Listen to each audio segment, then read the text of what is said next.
Welcome to Snowmobiler Television. On today's episode, our test riders try out some 2015 trail sleds for some first impression riding. We go to the Elka factory to learn more about suspensions, and Cane's Quest runs into some controversy at the town of Cartwright.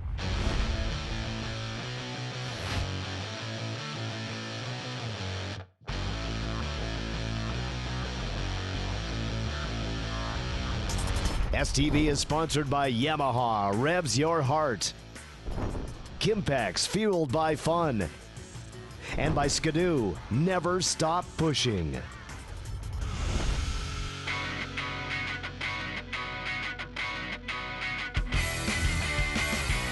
It's a really cold, crisp day, and the trails have set up really well. Our test crew today is going to be out on trail sleds, doing a little break into the corners, a little gas out, and testing some trail riding sleds here in West Yellowstone.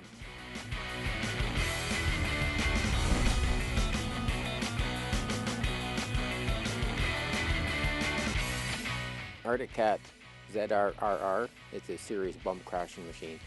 It's 600 2-tech engine, very good. Excellent on fuel, lots of power, very pipey, very on the pipe all the time. Your power's always right there. The RR suspension, Fox Float Evolve shocks in the front, fully adjustable, can take anything. You can pound this thing through the huge bumps. I was hitting some huge cratered out drifts at the side of the trail today and on camera, and I felt total control. Anyway, skis are awesome, perfect turning, handles the corners well. Windshield very low, a little cool to ride. Seating position, ergonomics, very good. It's not your average sled for long tour, but it's very fun sled to run weekends. Fantastic.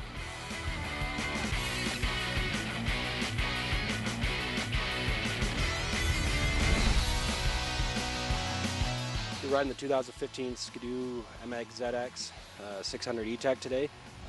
Big news for 2015 on this sled, and the only real change is the RAS2 front suspension. We took it through actually quite a wide range of trails and different conditions, different size bumps. And the X package is good up to about 2-foot size bumps, riding aggressively and mostly in the seated position. When you're going through the corners, on a busy trail or on a Sunday, you get those 1-foot stutter bumps. Well, those are bigger than the stutter bump, and where the previous front end would kind of bounce around on you, and you could, with that R motion, it was fairly smooth. You could actually overdrive that front end a bit. This new RAS2 suspension tracks a lot straighter. There's very little negative feedback coming through the handlebars. Any twitchiness has gone out of the bars. As that's going through the stroke, it's not trying to twitch and change your direction on you. So it's it toes out a little bit now. Geometry's all changed, and it works really well. So overall, this is a much better match to the R Motion. I don't know if it's a total match. We'll have to get it out this season and put some real miles on it in all different kind of conditions and see what we think at the end of the year.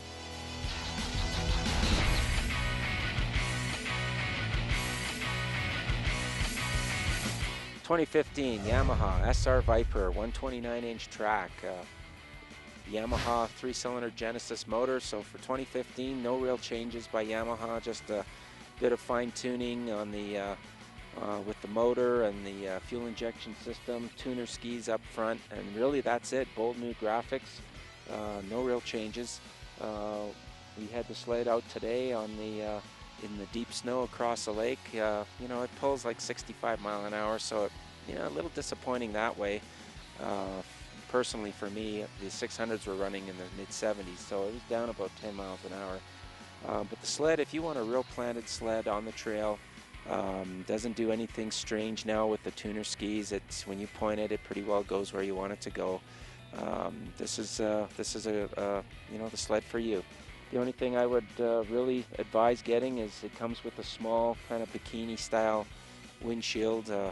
On today when it's in the minus 15, minus 20 Celsius temperatures, you really need a decent windshield. So if you're buying one from Yamaha, make sure you upgrade to that.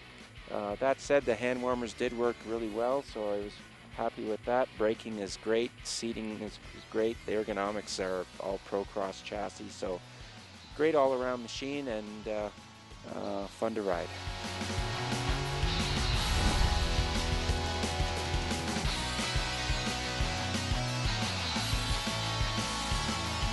We're riding the 2015 Polaris Rush today.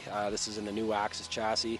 We're riding the Pro S version with the new 800 HL motor in it. First ride on this machine, so we really need to get it out for a full season to see what the new geometry in that rear suspension is going to do. Much closer to the competition and the what I'll call the the industry leading suspension right now, but I don't know that it's on par. We'll get a full season under, but it's close. Just by these first impressions, it's way smoother in the stutter bumps versus the the Pro Ride. The Pro S package actually covers, from your luxury all the way up through to what the Pro R was. It's very similar, I'll say, to Ski-Doo's X package and Arctic Cat Snow Pro, in that it'll handle the stutter bumps fairly decently, and it's really capable in the 1 foot and especially 2 foot bumps. Yeah, you can stay seated. It soaks it up really well. And it has Walker Evans clicker shocks all around, which is a really nice feature. We're glad they didn't put the cheaper shocks on. So it gives you the opportunity with the springs to set it to your weight, and then you can fine tune with those clickers for your compression, whether you want a little less or a little more depending on the type of trails and the conditions. So that was really nice to see. The big part on the Pro S is how flat it corners. It's in my opinion, this is the flattest cornering sled on the market. It just rails around the corners. There's not a lot of ski pressure. Very positive feeling through the handlebars. The front end, again, in my opinion, the front suspension is still the best in the industry when handling the bumps through the corners. It's very positive feeling when you're going through. You get a lot of confidence. You sit a little higher on the machine versus some of the competition, but it corners, and it's easy to get over on the machine and lean forward and to the side, and really use your body English, and it's a blast.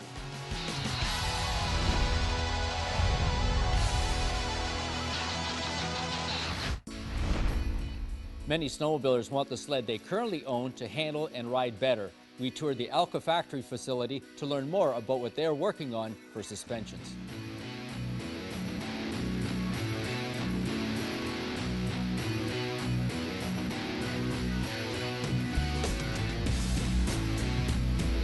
Here at Alka Suspensions, a lot of key people with a lot of key roles, and one of them here is Patrick. And Patrick, what can you tell us about Alka? Why does Alka exist? What got it going in the beginning? Alka mostly started as a suspension tuner. The owners had a small business in their garage. They were tuning motocross shocks, and at some point they got more requests from ATV guys asking for better shocks.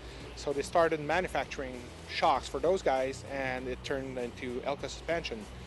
Why and how did Alka get involved in snowmobile suspensions?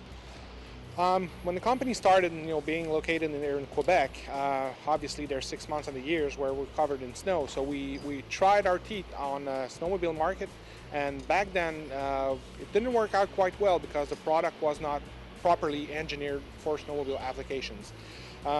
Back in 2008, 2009, we started looking again at that market, and one of the interesting things is that the sleds have improved so much, and there's so much power on those machines now that there was a need for better suspension.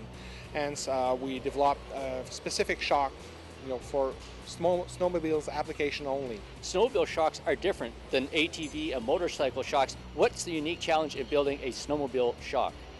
There's a big difference because on an ATV you can reach very high temperatures, and you've got to deal with sand and dirt, but on a snowmobile you start with a very cold shock. There's going to be ice build up, there's going to be snow, and all of this wants to get inside the shock, and it's going to clog around the shock and prevent the shock from doing its job properly. So we had to develop a specific high scraper technology to remove the ice on the shaft before the shock is compressed, and that's one of the key specific features of a snowmobile shock. And also we're using a very different oil. It's proprietary oil designed and manufactured specifically for our needs. That can withstand a very big difference in temperature from working temperature to cooling off and sitting down on the garage ground.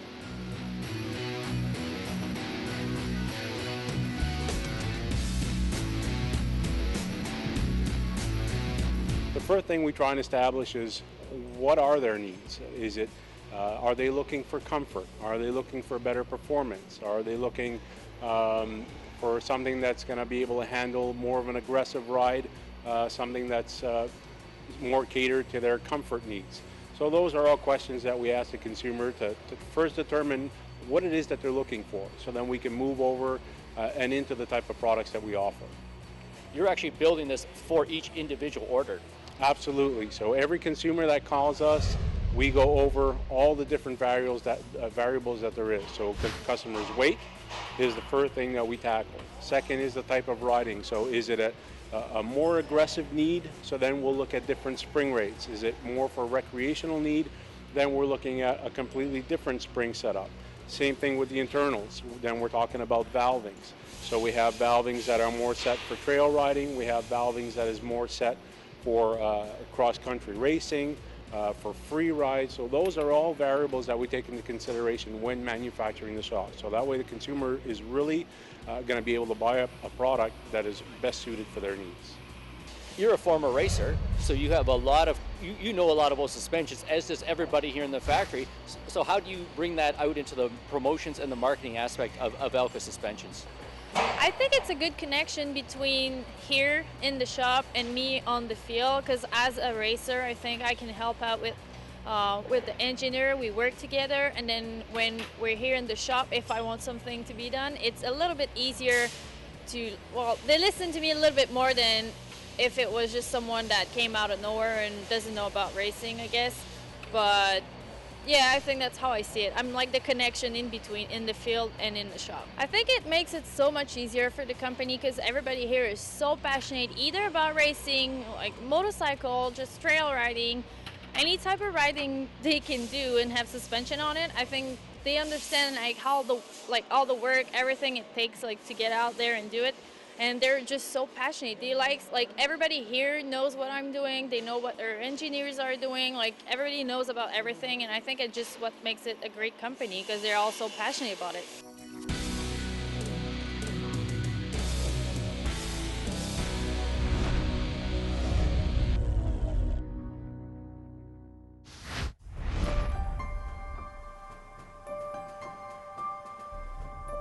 Sadly for Team 30, their needs went well beyond those of the support when Lloyd Rich crashed with a truck traveling down the road.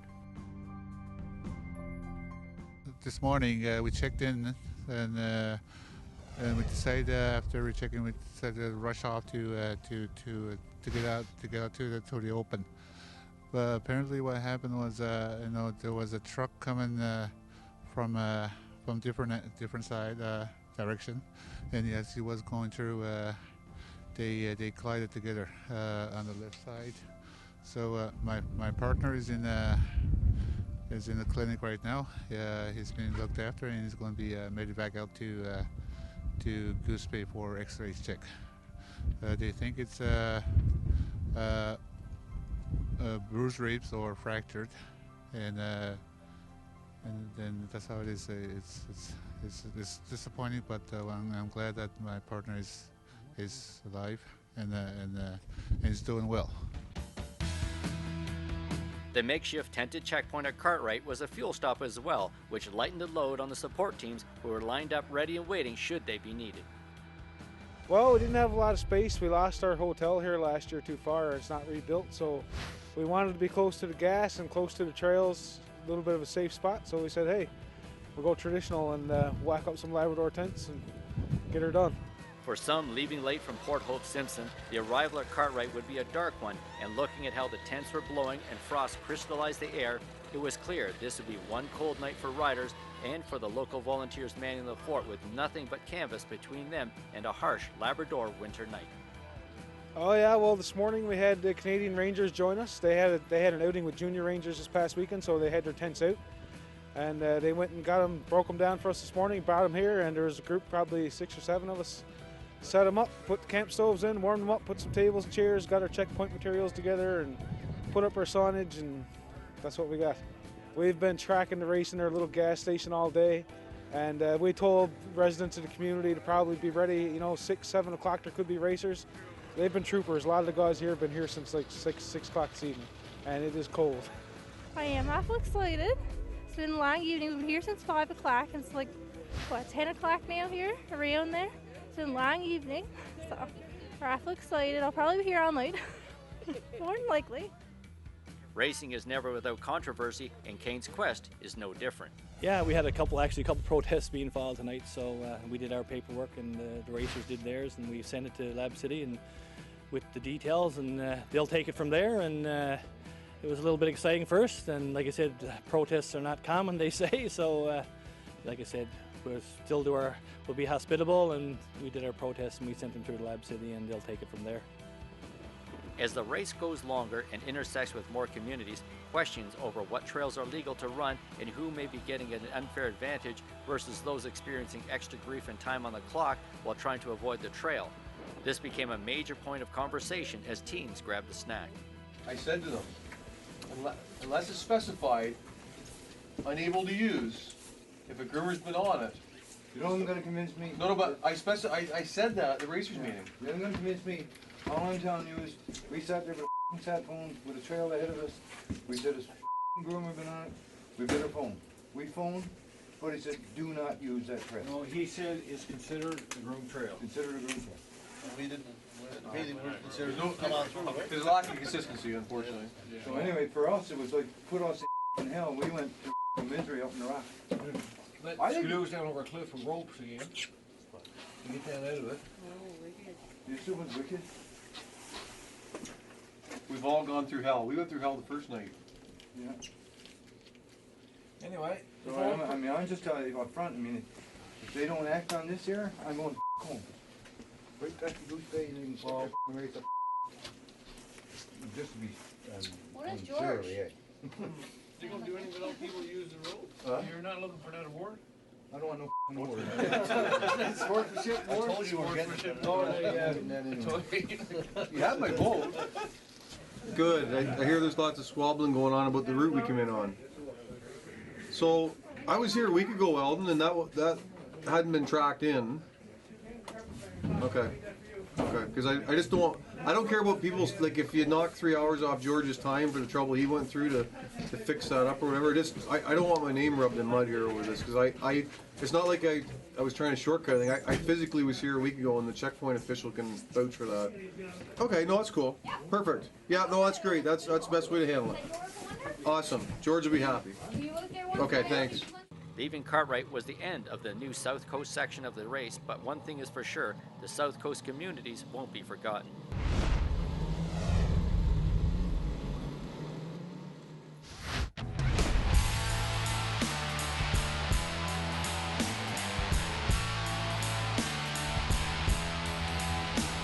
I'm Sean from Kimpex, and today we're here to talk to you about replacement windshield.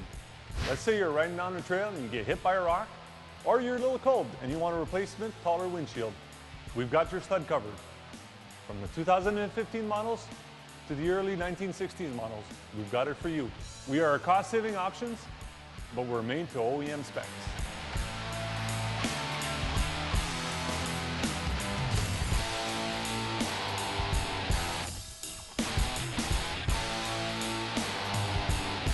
Another easy upgrade for your sled is replacing the skis. Either you've worn it out or you want to replace them and add some color to your sled.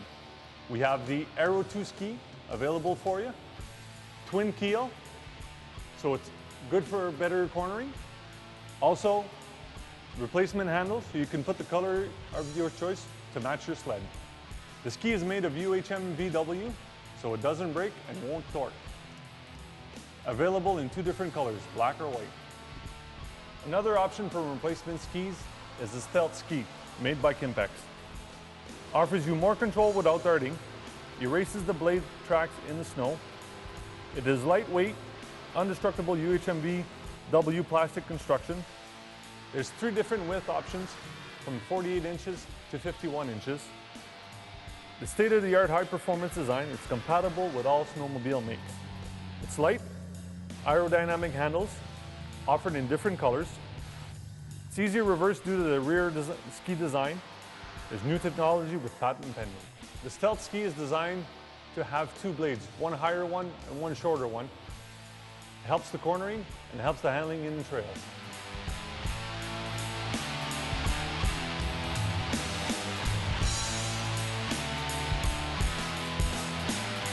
Another great option to optimize the use of your one-up sled is installing a seat. The Seat Jack by Kimpex is easily removable and easy to install, designed for comfort for the passenger, and also comes as an option with heated grips. For easy removal of the seat jack, you just remove the safety pin, release the snaps on both sides,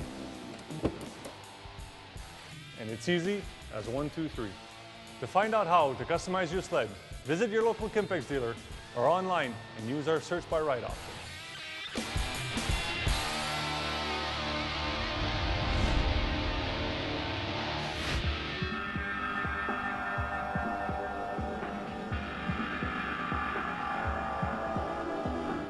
Now, the idea is you're riding, your right hand is already occupied. So that's why we got it on the left-hand side. So you reach up from the handlebar, you grab that and just give it a sharp pull down. And there you go. So now you've increased your volume by 150 cubic liters without increasing your weight. So you're going to float. If you blow the bag off before you get separated from your sled, the chances of you even getting buried is greatly reduced. Then if you get buried, chances are it'll be non-breathing parts that are buried. Small percentage do wind up underneath the snow. But you still have full range of motion. You can look to the left, you can look to the right, you can still look for your escape route, and you can ride out much more safely with that on.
STV is sponsored by Ultimax Belts. Performance proven, performance driven.